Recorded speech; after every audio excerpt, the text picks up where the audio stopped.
Tour d'horizon de ce qui fait l'actualité sur le continent ce matin, direction l'Afrique du Sud pour commencer avec le Sowetan Live qui nous parle de la crise des cliniques qui fonctionnent sans électricité dans le pays. Un phénomène répandu dans de nombreuses provinces d'Afrique du Sud, à en croire le quotidien.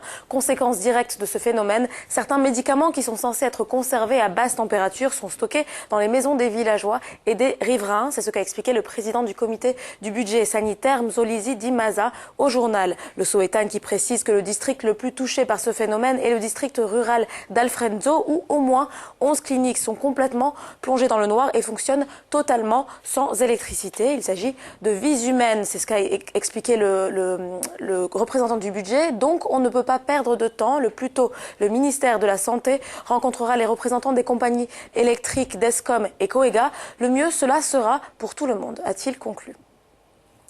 Nous allons à présent nous intéresser à ce qui fait l'actualité en Tunisie avec la presse.tn, le journal qui évoque le lancement de l'appel à candidature de la Fondation africaine de l'innovation pour le prix de l'innovation 2017 sur le thème « Investir dans la prospérité ». Des candidatures qui ont été reçues depuis le 27 septembre 2016 et qui seront reçues jusqu'au 3 janvier 2017. La presse.tn rapporte que les meilleurs innovateurs africains remporteront un montant total de $150 000 ainsi que des opportunités entrepreneuriales pour les nominés et d'autres candidats sélectionnés.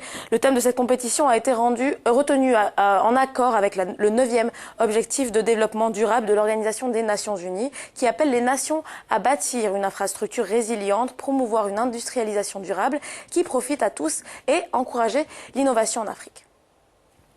Et puis avant de conclure cette revue de presse, un bref coup d'œil sur le site Niche.com et plus particulièrement sur un éditorial consacré aux récentes déclarations d'Aïcha Buhari, la première dame nigériane, à la presse internationale. L'auteur de ce billet explique que si les femmes ont beaucoup de pouvoir, tel que l'histoire biblique d'Adam et Ève au jardin d'Éden le suppose, la perception africaine de ce pouvoir est très différente. L'Africain moyen estime que derrière chaque grand homme se cache une femme qui est donc au second plan et l'épouse du président Muhammadu Buhari, Aïcha Buhari, s'est justement illustrée par sa discrétion tout au long de sa campagne et durant les premiers mois de son mandat présidentiel. Elle a toutefois récemment laissé transparaître sa frustration et ses émotions dans une interview accordée à la BBC. Aïcha Buhari qui estime que le président est indûment torturé pour avoir accepté de redorer le blason du Nigeria et de recouvrer la gloire perdue de sa patrie. Le journaliste conclut que si la première dame avait été une véritable politicienne, elle aurait présenté l'idée différemment, peut-être avec un peu plus de tact et de diplomatie.